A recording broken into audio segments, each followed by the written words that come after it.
Welcome to In Focus, where we discuss pressing global issues that are shaping the world today. Israel continues striking the heart of Beirut, signaling a possible broadening of its ground operations into southern Lebanon. Elsewhere, the ongoing war between Russia and Ukraine, where significant developments continue to unfold. And finally, the vice presidential candidate Tim Walz tries to appeal to Muslim voters. Stay tuned.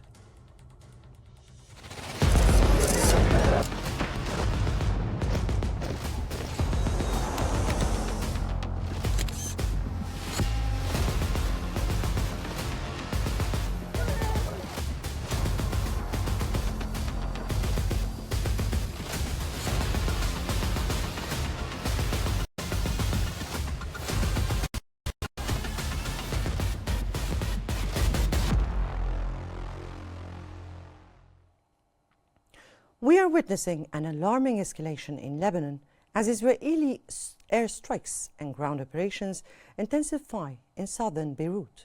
Over 2,000 people have been killed and more than 1 million displaced as this conflict continues to spiral. The CBS reports that Israel has intensified its military offensive in Lebanon, claiming to target Hezbollah's intelligence units. However, these airstrikes are also devastating civilian areas, with a death toll exceeding 2,000 in just 2 weeks. Over 1 million people have been displaced, and the humanitarian crisis continues to worsen. As Israel expands its ground operations and airstrikes, it is important to remember that the devastation is not limited to Hezbollah strongholds. Civilians are caught in the crossfires, bearing the brunt of this aggression.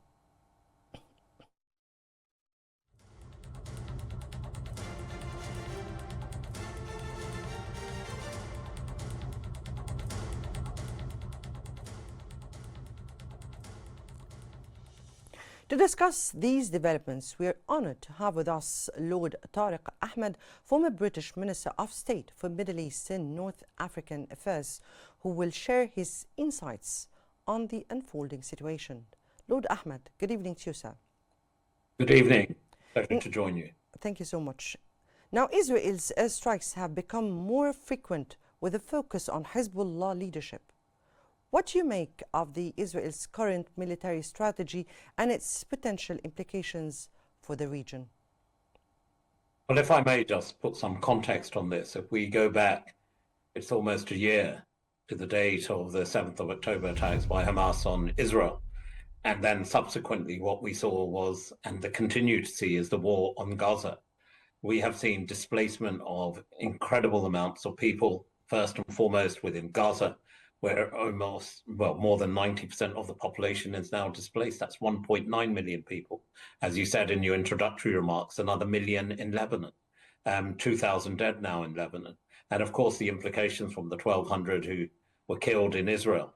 The issue of displacement is not lost on the Israelis themselves because of the exchanges that were happening between the Israelis and Hezbollah. People in the north of Israel had also moved to the center as people moved out from southern Lebanon. People are calling it an escalation. My view is very clear on this. What we're seeing right now is not just an escalation. The war isn't on the brink. It's actually happening right now. It's happening on the southern front for Israel. The war in Gaza continues. Operations continue there. And of course, what we've seen is now in Lebanon. Lebanon, I was there but a few months ago. A country itself which was economically extremely challenged. It was something that needed bailouts from the International Monetary Fund. As we saw in Gaza as well, the human suffering prior to the operations and the war that Israel is currently conducting on Gaza was already desperate. And the humanitarian situation now in Gaza and, of course, now in Lebanon is dire. We have seen human tragedies unfolding, and that's what's needed right now, is not just calls of a de-escalation, but a call for a ceasefire. I really hope that the noise and the shock of war does not take over from what's needed right now, which is effective interventions in terms of diplomacy to actually draw back from what is already unraveling as a far greater war, with the situation now unraveling with Iran as well. Mm-hmm. Indeed, as you said, respectively, the humanitarian crisis in Lebanon is worsening by the day, with over 1 million people really displaced. What role can the international community play in providing immediate relief? And do you believe there is a window for diplomacy to prevent further escalation? Well, one thing I'll share with you and all your viewers, 7 years as the Deputy Foreign Minister of the United Kingdom, and many years of those involved and engaged quite intensively on various diplomatic channels. And more recently, as you said again in your introduction, I was the Minister of State for the Middle East. And that meant that the interventions in terms of diplomacy, sometimes publicly, but more important, discreetly, were phenomenal. The issue of shuttle diplomacy, I lived that experience, and that's what's needed now. I take you back to about a few months ago with the then Foreign Secretary, Lord Cameron, David Cameron, who I know very well. Both of us traveled to Lebanon. The United Kingdom has been a strong partner to Lebanon, and there were positive plans underway for the Lebanese army to take over some of the southern positions. There are about 12, 13 crossing points, dispute points with Israel and Lebanon. About 7 or 8 of them had already been resolved. And there was a plan on the table to get Hezbollah to move from the south of Lebanon, north of the Litani River, to allow the Lebanese armed forces to then take up those positions. Unfortunately, tragically, that is now lost as we see Israel continuing its incursions into Lebanon. But we should not lose the sight of history, and Israel should not lose the sight of history. If I take you back to 2006, when the last incursion, the invasion happened from Israel, how did it end? Israel had to withdraw. But equally so, we saw those people it was targeting at that time, the PLO, came to the table. There was a negotiation that was made. And right now, what we desperately need, and that's where the United Kingdom, key Arab partners, the United States, and others have an immensely important role to play, that whatever lever they possess in terms of diplomacy, notwithstanding the war which is currently live, needs to be exercised discreetly, effectively, and intensely to ensure that those negotiations don't start tomorrow, they begin today. Again, let me ask you, Lord Ahmed, what kind of diplomacy can be made? What is the role of the international community to end the de-escalation of violence in Lebanon and in the Middle East at large? Well, first and foremost, I'm very clear that it's a crucial part of ending the current escalation, the widening of this war, is that we need to not lose sight of the situation in Gaza. We need a ceasefire in Gaza, and we need it now.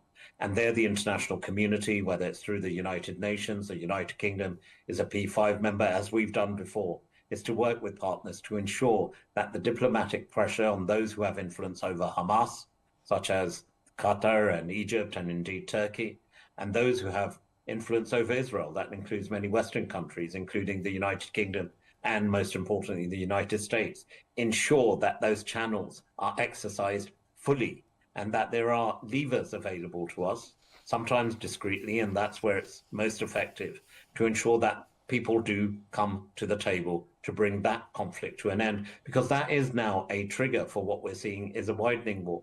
You also ask about Lebanon. We already have resolutions on the table, so let's not start passing new resolutions at the UN. Let's ensure the effective implementation of everything that has been agreed upon. And who agreed upon these resolutions? They included agreements that were reached between both Israel and Lebanon. And therefore, the 1701 resolution, which was passed, needs to be upheld. And we need to ensure that whether it's a country that has influence over Israel, such as the UK or the US, or those who have influence over Hezbollah, can also bring that to bear. That is needed now. You also talked about the dire humanitarian situation. The UK has a proud tradition of supporting people on the move, but we cannot lose sight. Anyone who's been to Lebanon, you know, I go back to a time of my parents when they first got married. My father, late father, used to refer to Beirut as the Paris of the Middle East. Indeed. It is far from that. It's a tragic consequence of Yes. what we've seen war after war, and that needs to come to an end. Escalation or a war widening is not going to be a solution. Ultimately, there will need to be a diplomatic solution to what's happening in Gaza and what's happening in Lebanon. Lord Ahmad, from your point of view, how do you assess the long-term implications of this conflict for Lebanon's stability, especially with the potential spillover into neighboring regions? Well, if you look around the region at the moment, the situation in Syria is desperate. We've seen, notwithstanding the ongoing conflicts that happened internally, the civil war that continued, Bashar Assad is still there. We have issues of Captagon being infiltrated into Jordan and other areas as well. So there are broader social, societal implications, and of course, a widening of the war.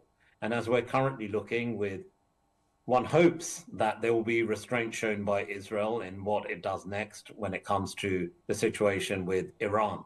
There are global implications of this, economically, societal, and community-based. Here in the UK, what happens in the Middle East is not lost on us. I know that as a minister at the Foreign Office, the intensity of the emotions that were captured.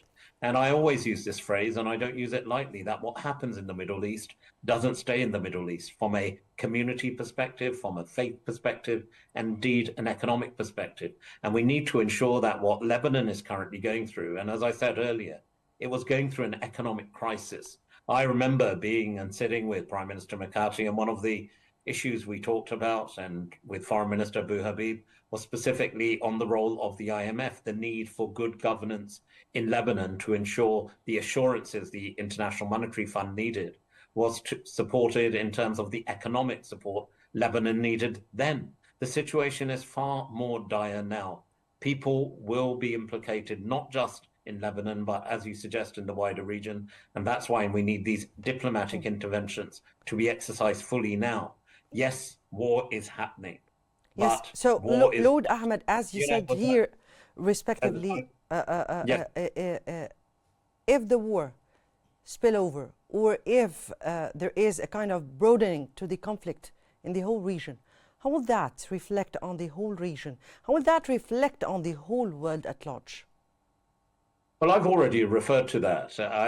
If we go back again in history, and we need to learn from history, making peace is, I recently did an article where I called it the radical option, and it's not just me saying it. Israeli leaders, Menachem Begin once famously said, peace is inevitable, war is avoidable. And that's exactly the kind of learning we need to implement now. Let's not forget, Begin and Menachem Begin's history, when Rabin made peace as well with the Palestinians, that it was important that this was the radical option, because not doing so, particularly in the world that we live in today, the technological advances that we've seen means that this isn't just limited to country or two peoples.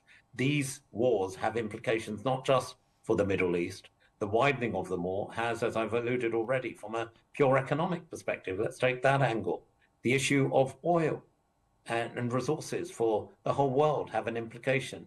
If this war widens and then widens to intensity of what we fear currently, of what may be an Israeli response to Iran. So therefore, we do need to ensure that those people who have influences, in your introduction, I know you're going to go on to talk about Ukraine. What's happening in Ukraine and Russia isn't limited to Europe. We've already seen the links that Russia has with Iran, the support the United Kingdom, the United States, and European nations are giving to Ukraine. Lord Ahmad.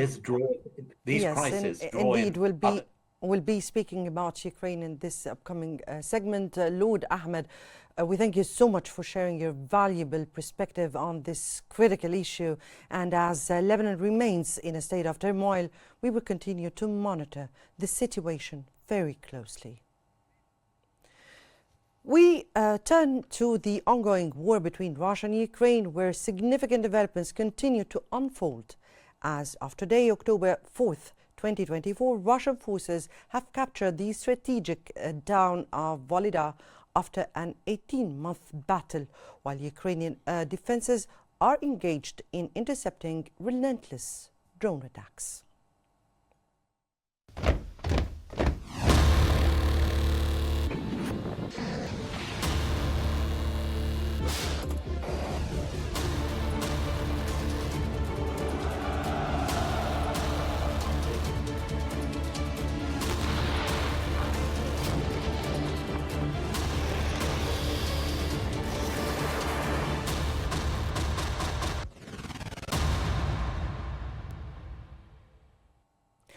As the conflict continues to unfold, the Black Sea remains a critical battleground, with both Ukraine and Russia vying for control. Recent events have seen heightened tensions, including a missile strike on the Ukrainian merchant vessel MV carrying grain from Odessa. While the damage was not catastrophic, the incident underscores the ongoing risk in the region. Both sides continue to engage in naval operations, with Ukraine limiting Russian fleet movement through targeted strikes. The Black Sea's strategic importance, especially concerning global trade routes and grain exports, remain a focal point to this conflict.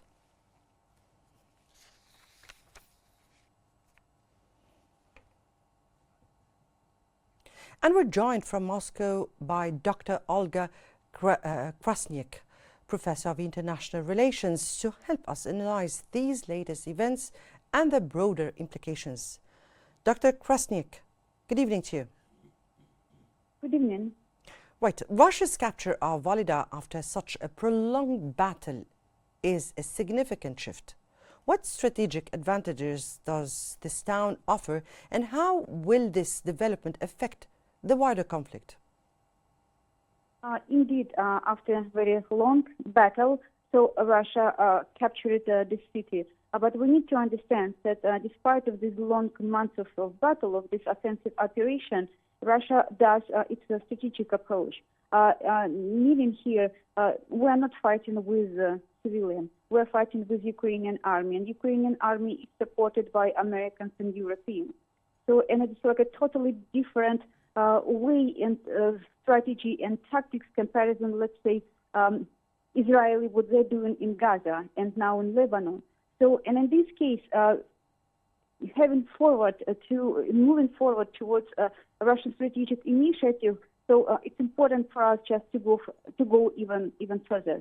So, because we see Ukraine is not going to stop. We see the United States and European Union, they continue this support to Ukraine. And it's not about to help to Ukraine, but it's about to make certain damages to Russia. And in this case, yes, this city of Ugledar has a certain strategic position and strategic meaning, because now some logistics was damaged from the Ukrainian side, and it is something what maybe helps us, not maybe, that definitely helps our troops to go even further. Now, it was reported that Ukrainian air defenses have intercepted 78 out of the 105 Russian drones in a major offensive. Now, how effective are these air defense systems in mitigating damages, and what challenges does Ukraine face in maintaining these operations? I think that Ukraine faces a lot of challenges. First of all, it's not just only total dependence on financial and military support coming from Western countries, but the biggest problem is the troops, it's the Ukrainian people, because it's not about somebody who's the number is increasing. It would be the opposite. The number of people is decreasing, and the casualties from Ukrainian side are huge. And in this case, the challenge, it would be not so many people. So who is going to fight for Ukraine? So this is a big challenge, and maybe Ukraine needs to think that to stop, to back more weapons, to back more finances, to back anything from Western countries, and to think about maybe it's a strategic approach, and to sit with Russia on Russian conditions on the negotiation table. Now, the loss of civilian lives, including children, in recent drone strikes has shocked the international community. How is this affecting Ukraine's war's efforts and the morale of both its military and its people? Russia fights with Ukrainian troops, so it's one army fights against another army. Russia does not fight against people. And look at Kyiv, the capital of Ukraine. The number of Western leaders are visiting Kyiv constantly, and this number is only increasing. So, and it means that Ukraine is somehow safe. I mean, civilians are safe despite of this 2.5-year conflict. So, because our strategic approach and our tactics, war tactics, are different. So we do not fight with civilians. We fight with Ukrainian army, which is indeed supported by the West. Thank you, Dr. Krasniak, for your thorough analysis of the situation in Ukraine. And as this conflict continues to evolve, we will keep a close watch on the developments and the global impacts.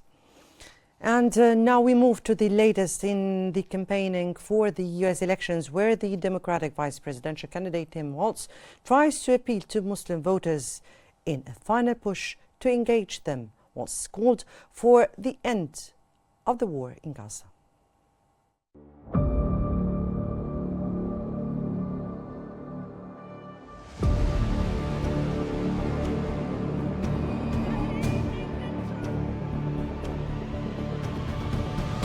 We will build what I call an opportunity economy. We will make America great. We're ready to fight for it. As one people, we are moving forward. We will make America safe again. In a report about Walz's address that came where the Democratic vice presidential candidate joined a virtual event by a Muslim advocacy group, the New York Times said that Walz's remarks, while brief, represented an effort by the Harris campaign to reach Muslim Americans who are struggling with the choices in this year's election. The newspaper also stated that the elections come while the Muslim voters are angered by the Biden-Harris administration's approach in the Middle East, adding that Muslim voters have long been targeted by former President Trump's rhetoric and policies.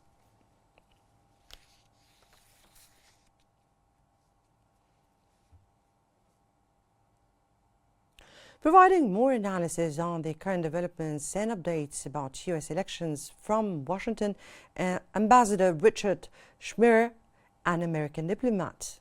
Good evening to you. Hello. Hello. Now, in what context did Walz's remarks come?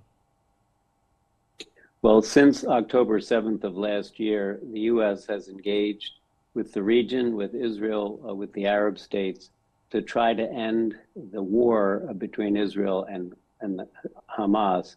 Unfortunately, Israel's approach is one that we have not supported, but we have supported Israel's need to deal with the Hamas threat. That has angered Muslims in America because they feel that we're not doing enough for the Palestinians. So I think both candidates are trying to reach out to that community to assure them that we will do our best to try to support the Palestinians, even as we support Israel's need to deal with Hamas. So I think that's what we're seeing on the campaign right now. Dr. Schmier, could we call such statements from Walz promises or just a trial to win over the Muslim voters? Well, the effort under the Biden administration from October the 7th has been to try to get Israel to take a measured approach as it addresses the real threat from Hamas. We have not seen Israel take that approach, and I think the Biden administration is frustrated by that. But I think it is a genuine commitment to continue to try to find a solution to the Palestinian issue, to try to get Israel to behave in ways that actually move us towards a solution of the conflict. I think that will continue to be the case. Now, do these remarks contradict the Harris campaign's previous pledge to maintain the current U.S. policy towards Israel? The U.S. will continue to support Israel's right to work against Hamas and others who threaten them.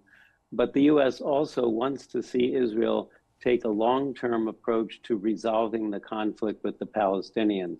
So I think while we support Israel in its current fight, we also want to encourage Israel and the Arab states and the Palestinians all to think about a longer-term solution which would actually end the conflict. So I think we can do both at the same time. I think that's what Tim Walz was trying to explain. How many American Muslims expected to vote in the coming elections? Well, there are millions of American Muslims, and many of them are concentrated in one state, the state of Michigan. And Michigan is what we call a swing state. That is, it could either go for Donald Trump or Kamala Harris. It's one of only about 7 states that seem to be up in the air. So it is an important voting bloc, specifically in Michigan and also elsewhere in the country. And so I think that's one reason why both sides are trying to approach those voters and get them to vote for them. Mm-hmm. You spoke here about the swing states and how important and they are still in the air. Now, how will American Muslim votes in such expected to be a tight race reflect in those swinging states? Well, I think they do face a difficult choice because they certainly are unhappy with the fact that the Biden administration has supported Israel in its effort against Hamas, and that Israel has taken an approach to dealing with the threat from Hamas that we have not supported and has led to great damage and great destruction and, frankly, death for the people of Gaza. At the same time, I think they're aware that Donald Trump himself in the past has actually implemented Muslim bans and often criticizes Muslims broadly. So I think they have a difficult choice to either go for Vice President Harris I guess or that not remains. vote at all. I guess, Ambassador Richard, that remains to be seen because we have to see also the votes and how will that reflect on the whole election process. We thank you so much, Ambassador Richard Schmier, an American diplomat, for being with us and for your analysis here. And I guess that wraps up today's episode of In Focus. Be sure to join us next time as we continue to cover the stories shaping our world. Many thanks for watching.